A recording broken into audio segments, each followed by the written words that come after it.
प्यारे बच्चों, पिछली वीडियो में आपने आव्यूह यानी कि मैट्रिक्स की एक्सरसाइज 3.4 देखी थी। आव्यूह में हमने आव्यूह के इनवर्स को निकालना, प्रारंभिक संक्रियाओं का प्रयोग करना, इन संबंध में हमने सीखा था। और हमें एक चीज उसमें पता लगी कि आव्यूह का कोई संख्यात्मक मान नहीं होता, बल्कि वह अवयवों यानी कि एलिमेंट्स को व्यवस्थित करने का एक ढंग है, जिसे हम आयताकार या वर्गाकार रूप में व्यवस्थित कर सकते हैं।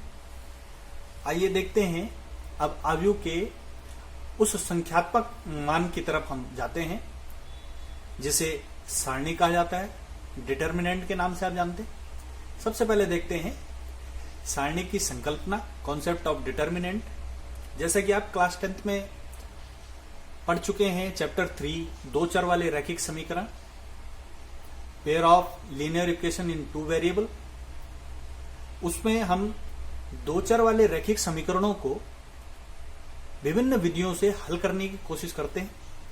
कोई विधियां हैं जैसे ग्राफीय विधि से, जैसे विलोपन से, जैसे प्रतिस्थापन से या वज्रगुणन से। तो उसी क्रम में आगे बढ़ाते हुए एक नई संकल्पना हमारे पास है, उसे सारणी कहते हैं। थोड़ा सा इसके बारे में हम देख लेते हैं।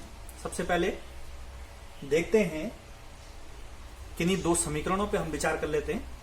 माना कि दो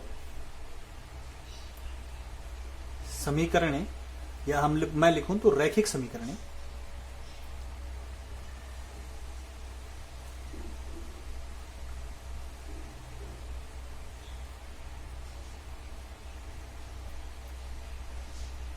निम्नलिखित है।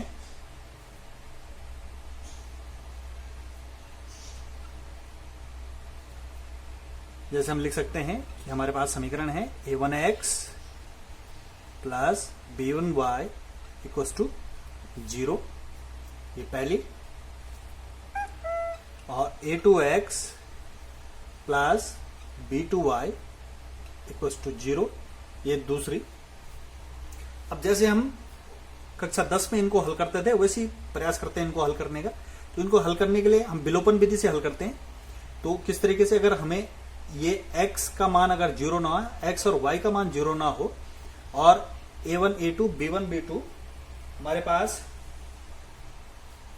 शून्य ना हो, तो हम देख सकते हैं कि अगर हमें ये x विलोपित करना है तो हमें क्या करना होगा। हमें करना होगा समीकरण 1 में a2 की मल्टीप्लाई, और माइनस करना होगा समीकरण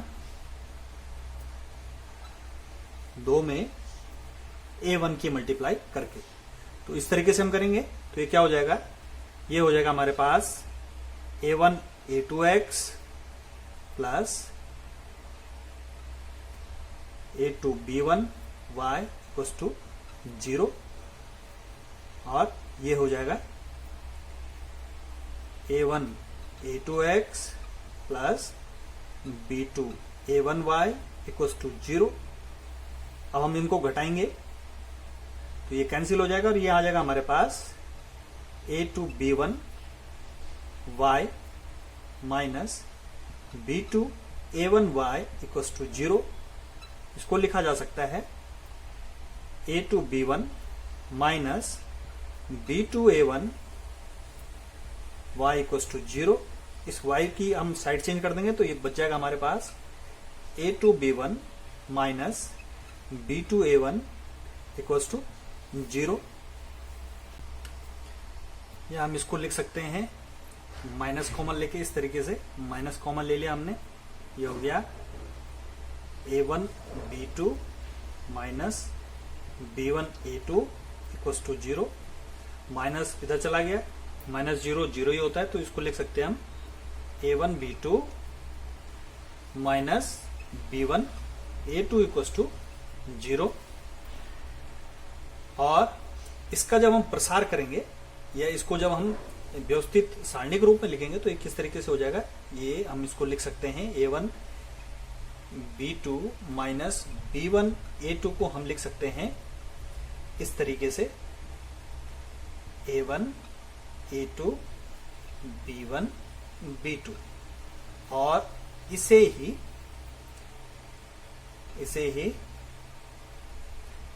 सारणिक कहा जाता है और डिटर्मिनेंट A या इस तरीके से दो खड़ी लाइनों के बीच हम ये लिख के हम इसको प्रदर्शित करते हैं, से प्रदर्शित किया जाता है।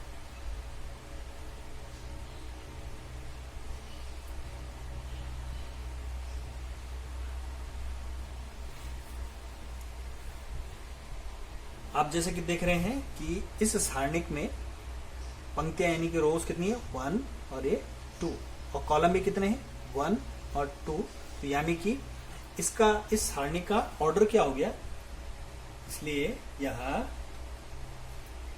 कोटि 2 का यानी कि ऑर्डर 2 का सारणिक है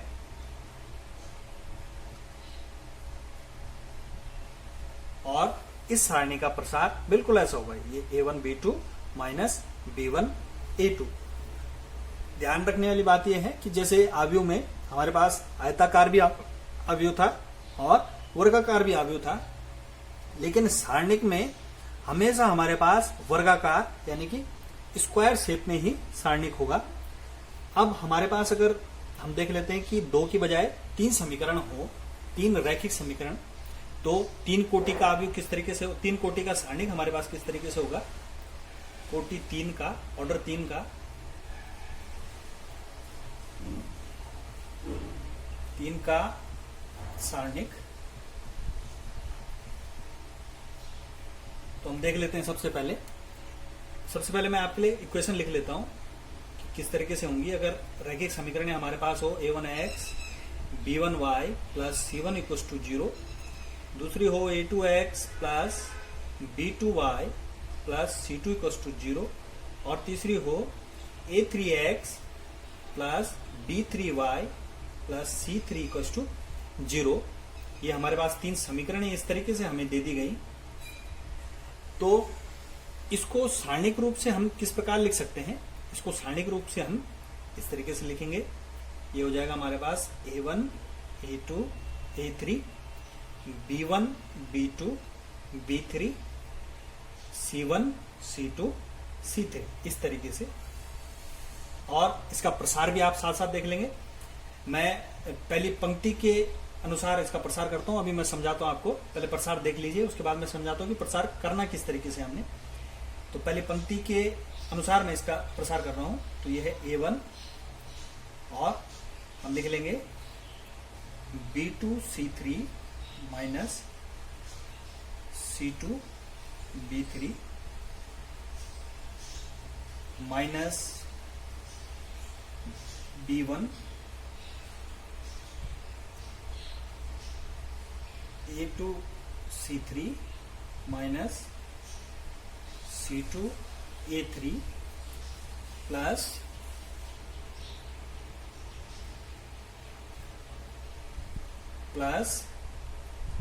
C1 A2 B3 minus B2 A3। अब ये इसका प्रसार हो गया। अब देख लेते हैं, समझते हैं थोड़ा कि इसका प्रसार किस तरीके से करेंगे। तो इसका प्रसार हम किसी भी पंक्ति, चाहे ये वाली हम ले लें, चाहे ये वाली हम ले लें, चाहे ये वाली हम ले लें, या किसी भी स्तंभ यानी कि किसी भी कॉलम, चाहे ये वाला C1 C2 C3, किसी के अकॉर्डिंग हम इसका प्रसार कर सकते हैं। इसमें थोड़ा सा चिन्हों का हमें विशेष ध्यान रखना होगा। ये चिन्ह इस तरीके से हम लेंगे इसके, अगर कोटि 3 का हमारे पास सारणिक है तो इस तरीके से हम चिन्ह लेंगे, अल्टरनेट साइन इसके चेंज होते जाएंगे, plus minus plus minus plus minus plus minus plus. और ये किसके अनुसार चेंज होते हैं, यह -1 की पावर i प्लस j के अनुसार चेंज होते हैं, जहां ये i पंक्ति को और जे स्तंभ को प्रदर्शित करता है। जैसे कि पहले ही देख लें आप, तो ये कौन सी है, पहली पंक्ति है, और स्तंभ कौन सा है, पहला स्तंभ है। तो ये भी हो गया 1 और ये भी हो गया 1। देख लेते हैं, -1 की पावर 1 प्लस 1 यानी कि -1 का स्क्वायर इक्वल टू क्या आ जाएगा हमारे पास 1। तो ये पॉजिटिव आ रहा है साइन, तो इसलिए पॉजिटिव। दूसरा वाला 1 प्लस 2 होगा क्योंकि पहली पंक्ति है और स्तंभ दूसरा है, तो 1 प्लस 2 यानी कि -1 की पावर 3 यहां पर हो जाएगा, तो ये माइनस आ जाएगा। इसी तरीके से ये साइन हम लेते हैं इसके लिए। अब देखते हैं इसका प्रसार करना कैसे। मैंने पहली पंक्ति के अकॉर्डिंग इसका प्रसार किया था, तो कैसा होगा, जैसे आपने लिया है ये A1, तो मल्टीप्लाई किसकी होगी, इन छोटे अवयवों की। अब मैं ये बताता हूँ ये छोटे अवयव होते क्या हैं। आप देखें पहले ये A1 के लिए जैसे हमने प्रसार किया, यहाँ पे देखें A1 के लिए जब हम प्रसार करेंगे इस पंक्ति के अकॉर्डिंग, मैं लिख लेता हूं यहाँ पे, पहली पंक्ति के अनुदेश प्रसार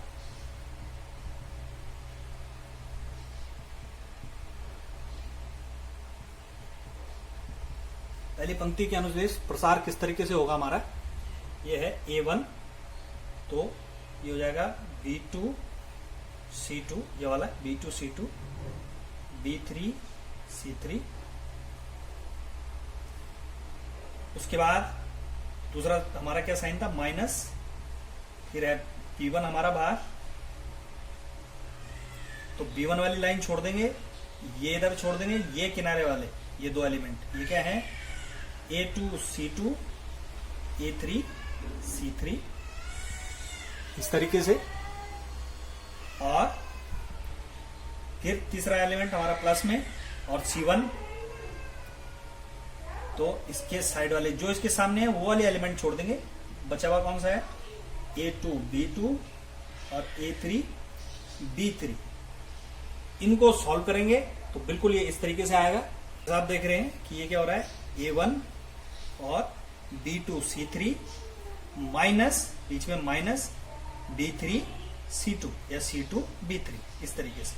पहले इन दोनों की मल्टीप्लाई, उसके बाद इन दोनों की मल्टीप्लाई, बीच में माइनस साइन, उसके बाद फिर माइनस B1, फिर क्या हो जाएगा ये A2C3, फिर माइनस C2E3 ये वाला, उसके बाद फिर तीसरा, फिर प्लस है, प्लस C1, फिर क्या करेंगे A2B3 माइनस B2A3।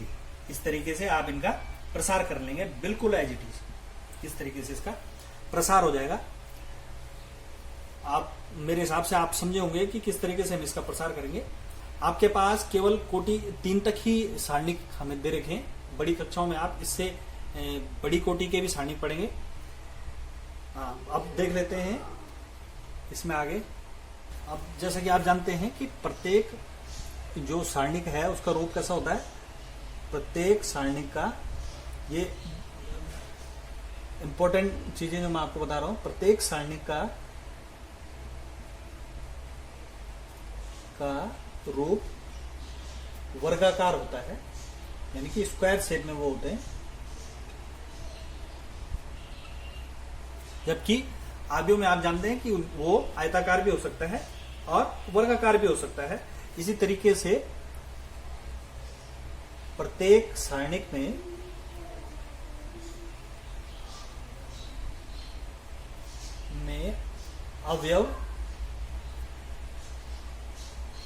अवयवों यानी कि कॉन्स्टिट्यूएंट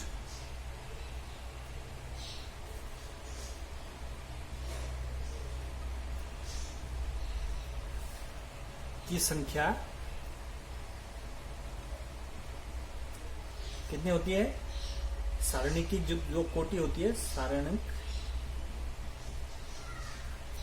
की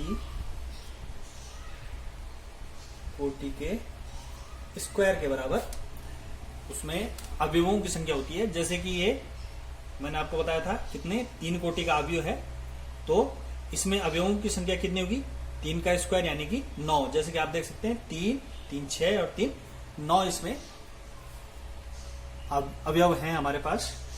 अब इसमें थोड़ा सा एक चीज और है समझने के लिए, जैसे कि हम जब इसका मान निकाल रहे थे, इसका प्रसार कर रहे थे, तो हमारे पास एक अन्य चीज है, उसे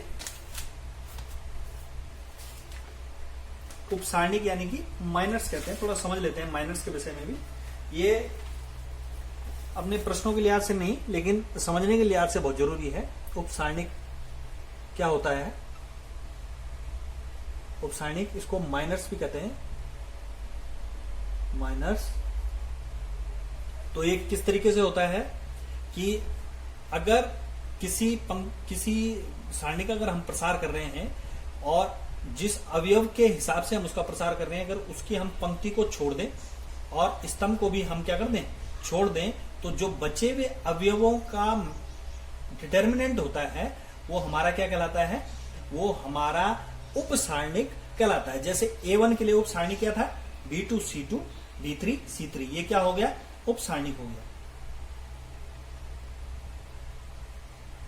इसी तरीके से जब हमने B1 के लिए B1 के अकॉर्डिंग किया तो हमने इसकी पंक्ति छोड़ दी, ये वाली, यही तो है इसकी पंक्ति, और इसका स्तंभ भी छोड़ दिया हमने इस तरीके से। तो जो एलिमेंट बचे वो इसके उपसारणिक होंगे। ये क्या बचे थे हमारे पास? A2 A3 C2 C3। इसी तरीके से हम देखते हैं जब हमने C1 के अनुदिश इसका प्रसार किया था तो हम इसके स्तंभ को भी छोड़ रहे थे और इसकी पंक्ति को भी छोड़ रहे थे। पंक्ति के अवयव सारे छोड़ दिए थे हमने और स्तंभ के अवयव भी छोड़ दिए थे। तो जो बचे हुए अवयव हैं उनका सारणिक उपसारणिक कहलाएगा। ये हो गया A2 A3 B2 B3 इस तरीके से, और उसी के हिसाब से इनका प्रसार भी होता है। इसमें एक चीज और है जिसे कहते हैं सह गुणनखंड।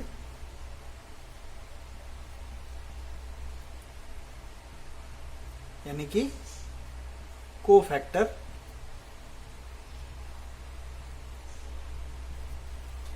तो कोफैक्टर्स क्या हो गया हमारे पास? अगर हम किसी सारणिक में का अगर हम क्या कर रहे हैं, प्रसार कर रहे हैं किसी सारणिक के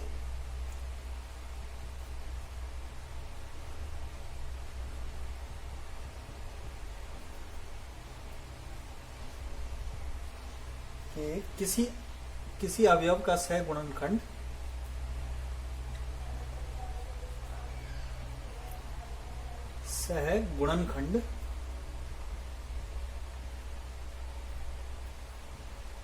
उस अवयव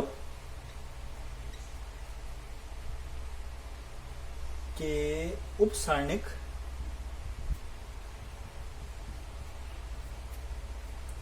को उचित चिन्ह से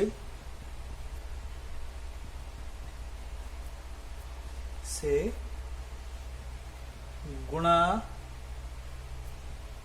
करके प्राप्त करते हैं।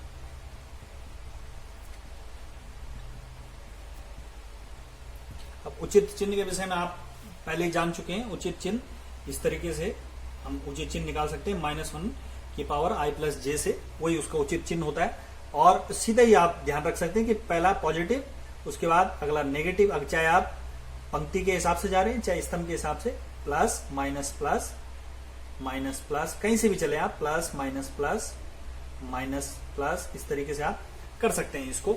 अब जैसे कि सहगुणनखंड देख लेते हैं हम इसको। जैसे कोई हमारे पास अवयव है तो हम A1 के लिए सहगुणनखंड क्या हो जाएगा हमारे पास? A1 के लिए ये क्या हो जाएगा? ये पॉजिटिव है तो प्लस, या आप चाहें तो इस तरीके से भी लिख सकते हैं, -1 की पावर i+j, और उसके बाद उपसारणिक। तो इसका उपसारणिक क्या हो जाएगा? ये भी छोड़ देंगे, ये भी छोड़ देंगे, तो क्या बचा? B2 B3 और C2 C3। अब इसी तरीके से अगर हम B1 के लिए ले लें या B2 के लिए ले लें, आप जो मर्जी वो ले सकते हैं। मैं B2 के लिए बता देता हूं आपको। B2 के लिए ले रहे हैं हम, तो B2 के लिए उचित चिन्ह क्या होगा? पॉजिटिव ही है, प्लस, ये चाहे तो आप इस तरीके से भी लिख सकते हैं इसको। I क्या था इसके लिए I क्या था? I भी 1 था और J भी 1 था, यानी कि क्या आएगा? पॉजिटिव आएगा। ये B2 भी क्या आ रहा है? पॉजिटिव आ रहा है। अब इसका उपसारणिक क्या होगा? हम ये भी छोड़ देंगे और ये भी छोड़ देंगे, तो क्या बचा हमारे पास A1 A3 C1 C3। इस तरीके से आप किसी का भी निकाल सकते हैं। जैसे आपको अगर A3 का निकालना हो तो A3 के लिए क्या हो जाएगा, A3 के लिए क्या साइन है, A3 के लिए नहीं, एक बार नेगेटिव वाला ले लेते हैं, B3 के लिए निकाल लेते हैं। B3 के लिए क्या हो जाएगा, माइनस हो जाएगा हमारे पास -1 या माइनस ही आप इसको रहने दें। और इसके लिए B3 के लिए उप सारणी क्या हो जाएगा हमारे पास, ये हमने छोड़ना है, ये हमने छोड़ना है, इसके संगत अवयव छोड़ देने, तो क्या बचा है A1 A2 C1 C2। तो ये था हमारे पास सह गुणनखंडज।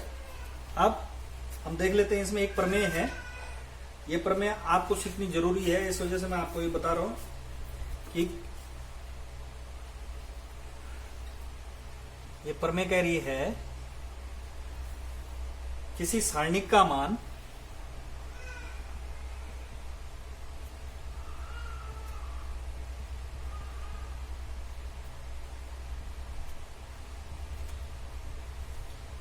उसकी किसी पंक्ति या स्तंभ भी हो सकता है, मैं पहले ही बता चुका हूं आपको, ये स्तंभ के अवयवों तथा उन अवयवों के संगत सह गुणनखंडों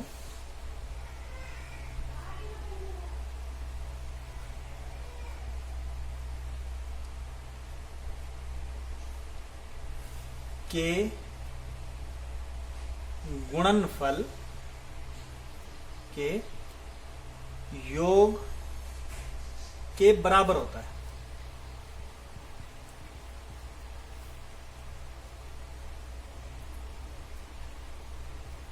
ये प्रमेय मैं पहले ही आपको बता चुका हूं कि अगर किसी सारणी का मान यानी कि प्रसार ही उसका मान होता है, किसी सारणी का मान उसकी किसी पंक्ति या स्तंभ, कोई सी भी पंक्ति, जैसे मैं इसमें पहली पंक्ति के अनुदिश करा था, तो आप चाहें तो पहले स्तंभ के अनुदिश कर सकते हैं, के अवयव मैंने ले रखे थे तथा उनके अवयवों के संगत गुणनखंडों। अब संगत गुणनखंड भी मैंने आपके लिए लिए थे, इसमें देखिए ये इस तरीके से संगत गुणनखंड लिए थे, इसमें ये बिल्कुल ये बना रखा था आपके लिए यहाँ पे, ये बिल्कुल उसी तरीके से आप चाहें तो इसको ध्यान से देख के इसको फिर वापस इसमें कन्वर्ट कर सकते हैं। उनके संगत गुणनखंडों के योग के बराबर होता है।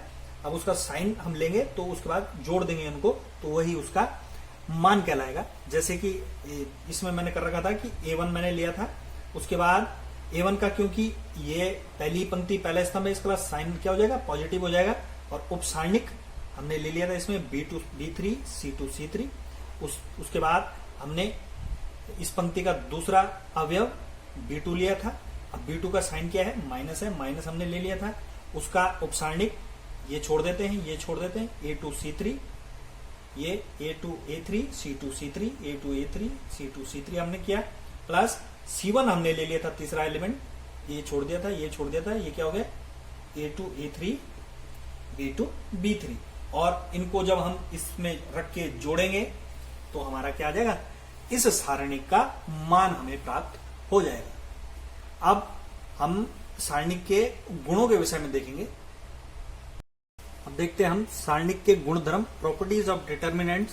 इसमें गुण पहला है कि यदि किसी सारणिक की किसी पंक्ति या स्तंभ का प्रत्येक अवयव शून्य हो तो पूरा सारणिक का मान शून्य हो जाता है। एक उदाहरण से समझ लेते हैं कि हमारे पास एक सारणिक है इस तरीके से A1 A2 A3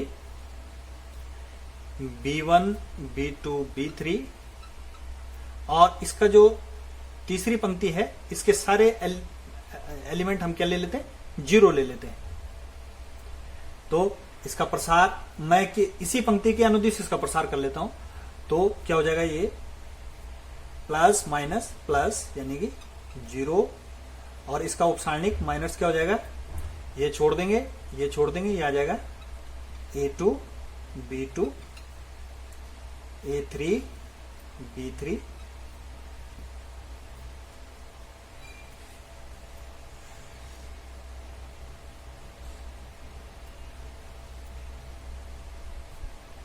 फिर ये प्लस माइनस तो माइनस 0। दूसरा इसके लिए उप सारणी क्या हो जाएगा, ये छोड़ देंगे तो ये बचा A1 B1 A3 B3।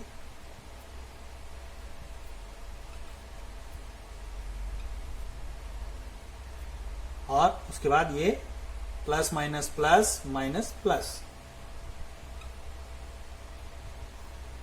ये भी छोड़ देंगे और ये भी छोड़ देंगे। क्या बचा, A1 B1 A2 B2।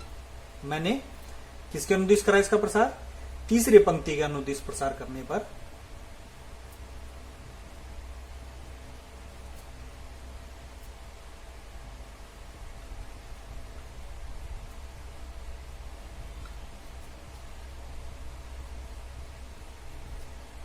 तो क्या आ गया, ये देखो सब में जीरो की मल्टीप्लाई कर रहे हैं, अंदर कुछ भी आए बाहर से जीरो की मल्टीप्लाई हो रही है, तो इस सारणी का मान क्या आ गया, 0 आ गया। तो ये कहता है इसका पहला गुण। अब देख लेते हैं सारणी का दूसरा गुण। इसमें लिखा है कि यदि किसी सारणी की पंक्तियों को स्तंभों में तथा स्तंभों को पंक्तियों में परिवर्तित कर दिया जाए तो सारणी के मान में कोई परिवर्तन नहीं होता है। यानी कि सारणी की अगर रोज और कॉलम्स को हम इंटरचेंज कर दें तो उसमें कोई परिवर्तन नहीं होता है। एक उदाहरण के लिए देख लेते हैं हम कि यहाँ पे मैं कोटि 2 का ले लेता हूं अवयव। इस तरीके से ये हमारे पास अवयव है A1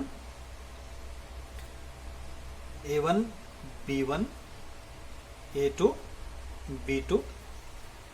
तो इसमें अगर परिवर्तन करते हैं हम तो क्या हो जाएगा, ये जो पहली पंक्ति है वो पहला स्तंभ हो जाएगा, ये हो जाएगा A1 B1 और दूसरी पंक्ति दूसरा स्तंभ हो जाएगा, ये हो जाएगा A2 B2। अब प्रसार करते हैं इनका, पहले इसका कर लेते हैं प्रसार। तो किस तरीके से होगा, ये हो जाएगा,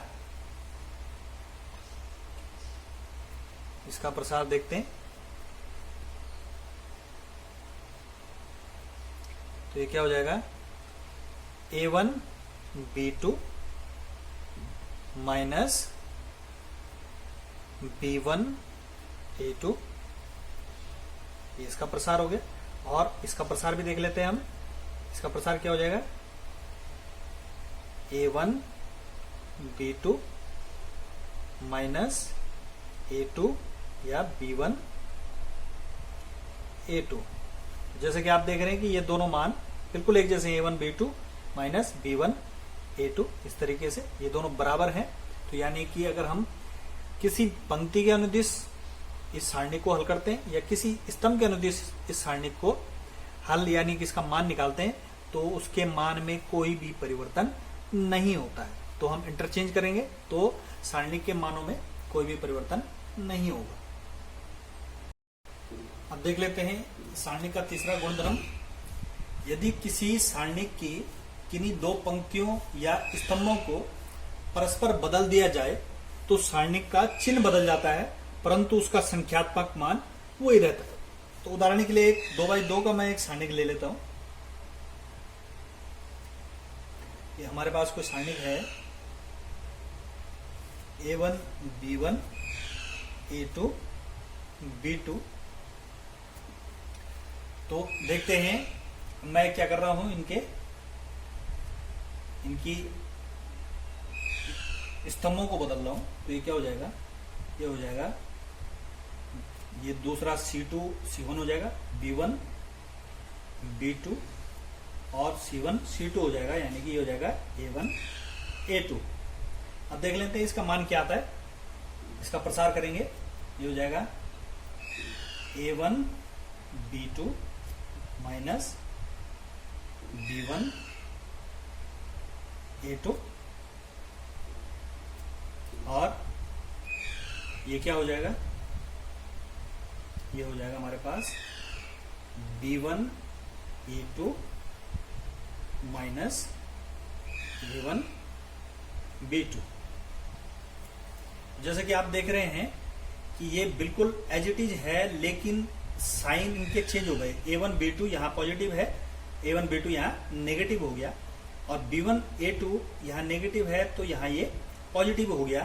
तो जब हम किसी सारणी के पंक्तियों या स्तंभों को परस्पर बदलेंगे तो हमें क्या कर देना चाहिए, उसको बदलते हुए हम उस सारणिक में माइनस की मल्टीप्लाई कर दें तो वो बिल्कुल उसी की तरह हो जाता है, वापस उसी तरह। अगर हम इसमें माइनस की मल्टीप्लाई कर दें तो ये हो जाएगा -b1a2 -b1a2 और ये minus into minus plus a1b2 तो ये इसमें चेंज हो जाएगा, लेकिन संख्यात्मक मान इसका जो वैल्यू है, इसका मान है वो वही रहेगा, केवल साइन चेंज हो जाएगा।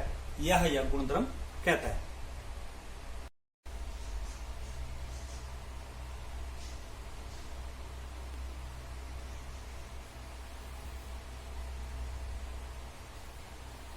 अब इसमें अगला गुणधर्म है कि यदि किसी सारणिक में कोई दो पंक्ति या स्तंभ सर्वसम हो। सर्वसम का मतलब है कि कोई दो पंक्तियां जिनके प्रत्येक अवयव क्या हो, बिल्कुल एक जैसे हो, या कोई दो स्तंभ हमारे ऐसे हो जिनके प्रत्येक अवयव एक जैसे हो, तो सारणिक का मान क्या होता है, 0 होता है। तो हम ले लेते हैं कोई सारणिक इस तरीके का, उदाहरण देख लेते हैं इसका।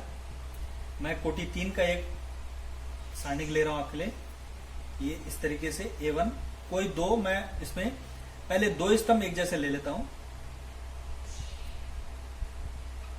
दूसरा भी ले लेता हूं यही A1 A2 A3 और तीसरा ले लेता हूं C1 C2 C3। अब इसका प्रसार कर लेते हैं हम, किसी भी पंक्ति के अनुदिश कर लें इसका प्रसार। तो पंक्ति के लिए कर लें चाहे स्तंभ के लिए कर लें, मैं पहले स्तंभ के लिए कर लेता हूं। ये हो जाएगा A1 पहला पॉजिटिव, ये हो जाएगा A2 C3 minus A3 C2,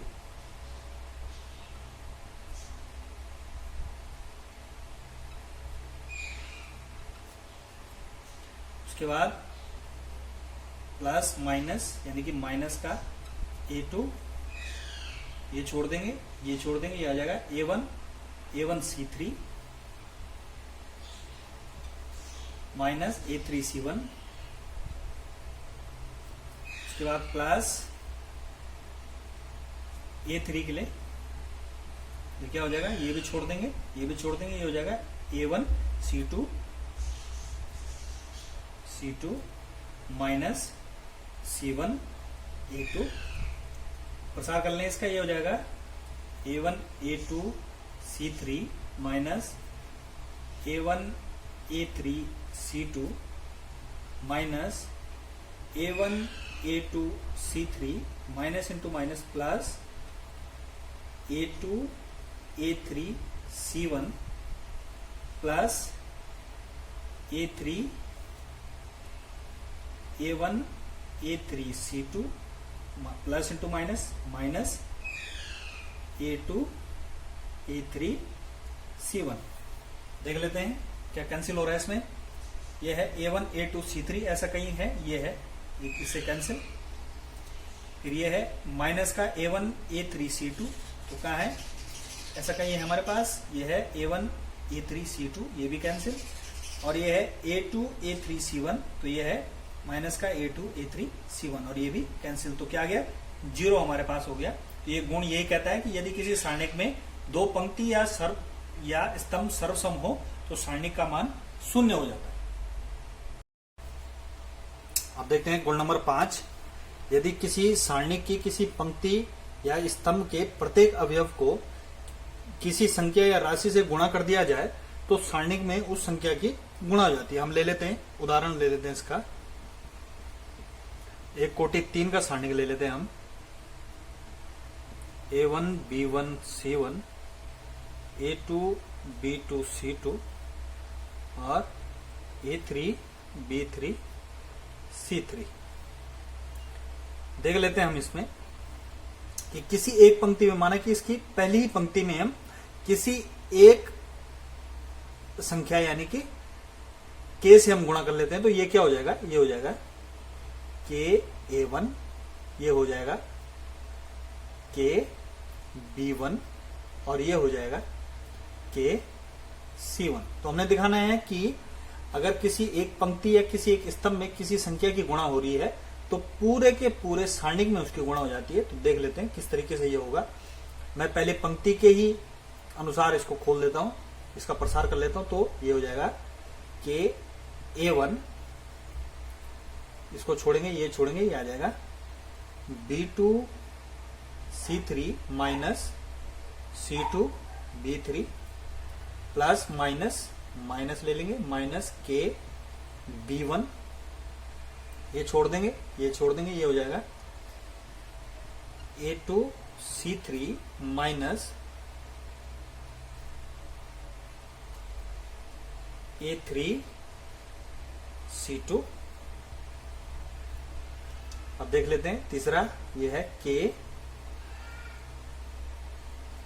C1, क्या हो जाएगा, ये छोड़ के A2 B3 माइनस A3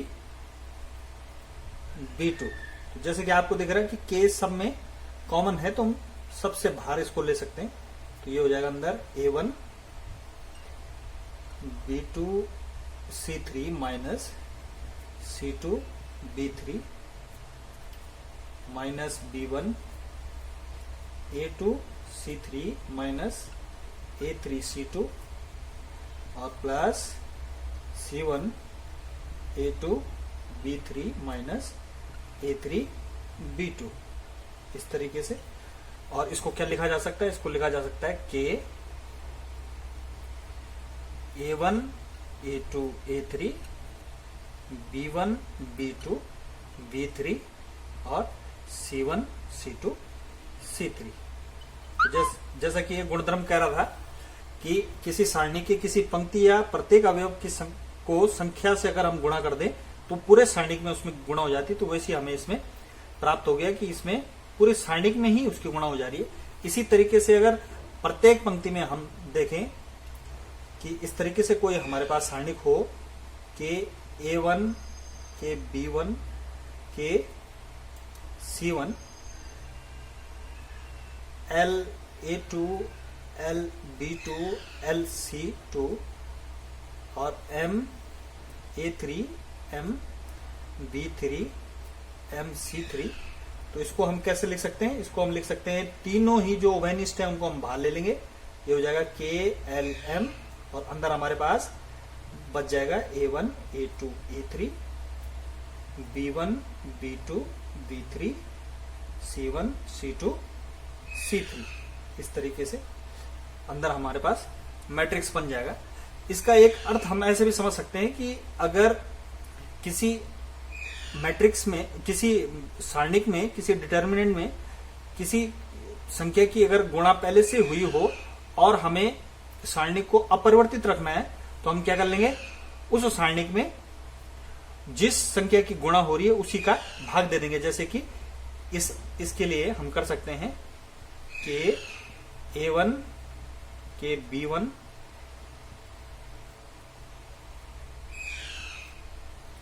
के C1 A2 B2 C2 और A3 B3 C3 के लिए हम क्या कर सकते हैं, हम 1/k की पूरे मैट्रिक्स में, अगर हम पूरे सारणिक में अगर हम भाग दे दें तो ये अपरिवर्तित रह जाएगा ये हमारे पास, क्योंकि ये k क्या हो जाएगा, ये बाहर निकल के कॉमन आ जाएगा इस तरीके से। और हमारे पास अंदर क्या बच जाएगा, k से k कैंसिल हो जाएगा और ये आ जाएगा A1 B1 C1 A2 B2 C2 और A3 B3 C3। इस तरीके से ये था गुणधर्म नंबर 5। अब देख लेते हैं इसमें छठवां गुणधर्म, जो कि एक महत्वपूर्ण गुणधर्म है डिटर्मिनेंट का। यदि किसी सारणिक की किसी पंक्ति या स्तंभ का प्रत्येक अवयव दो पदों का योगफल हो तो उस सारणिक को उसी कोटि के दो सारणिकों के योगफल के रूप में व्यक्त किया जा सकता है। एक उदाहरण से समझ लेते हैं हम। कोई सारणिक हमारा इस तरीके से हो जिसमें कोई पंक्ति या कोई स्तंभ किन्हीं दो पदों के योगफल के रूप में हो। इस तरीके से हम ले लेते हैं कि पहला ही स्तंभ इसका इस तरीके से A1 A2 A3 plus D1 D2 D3। इस तरीके से इसका पहला स्तंभ है। दूसरा क्या है, B1 B2 B3 और तीसरा है C1 C2 C3। इस तरीके से कोई डिटर्मिनेंट हमारे पास है तो इसको क्या लिखा जा सकता है इसको इसी कोटि का, जैसे ये 3 कोटि का है तो इसी कोटि के 2 डिटर्मिनेंट के योग के रूप में व्यक्त किया जा सकता है, जिसमें ये हमारा पहले वाले डिटर्मिनेंट के लिए फर्स्ट कॉलम हो जाएगा और ये हमारे दूसरे डिटर्मिनेंट के लिए फर्स्ट कॉलम हो जाएगा। इस तरीके से क्या हो जाएगा, ये A1 A2 A3 B1 B2 B3 C1 C2 C3 plus D1 D2 D3 B1 B2 B3 और C1 C2 C3। ये था गुणधर्म नंबर 6। देख लेते हैं, यानी कि अर्थात ये क्या हो जाएगा, अगर मैं ऐसा करूं A1 plus L B1 plus M C1 A2 plus L B2 plus M C2 और A3 plus L B3 plus M C3, बाकी वैसी B1 B2 B3 C1 C2 C3। तो ये इसमें इस सारणिक में कोई भी परिवर्तन नहीं होता है, ये वैसे ही रहता है। यानी कि हम क्या लिख सकते हैं इसको, A1 A2 A3 B1 B2 B3 और C1 C2 C3, इस तरीके से हम इसको लिख सकते हैं। तो क्या किया था मैंने इसमें किया था, C1 के लिए मैंने चेंजेस किया था, C1 plus L B1 L C2 plus column second M C3, मैंने क्या करा, C1 में जोड़ा। इसमें आपको विशेष ये ध्यान रखना है कि जिस भी कॉलम या जिस भी रो के लिए आप चेंजेस कर रहे हैं उसमें आप किसी भी संख्या की गुणा न करें। अगर आप B के लिए कर रहे हैं तो उसमें किसी भी संख्या की गुणा ना करें, अन्यथा पूरे के पूरे सारणिक में उस संख्या की गुणा हो जाती है। अगर आप इसमें लैम्डा की गुणा करेंगे तो पूरे सारणिक में लैम्डा की मल्टीप्लाई होगी, 2 की करेंगे तो पूरे सारणिक में 2 की मल्टीप्लाई हो जाएगी। तो ध्यान केवल ये रखना है कि आपने जिस भी पंक्ति या जिस भी स्तंभ के लिए आप चेंजेस कर रहे हैं उसमें आप किसी भी संख्या की गुणा ना करें, बाकी जो आप उसमें जोड़ रहे हैं उसमें आप कितनी भी संख्या की गुणा कर लेते हैं। ये बहुत ही महत्वपूर्ण गुण धर्म है।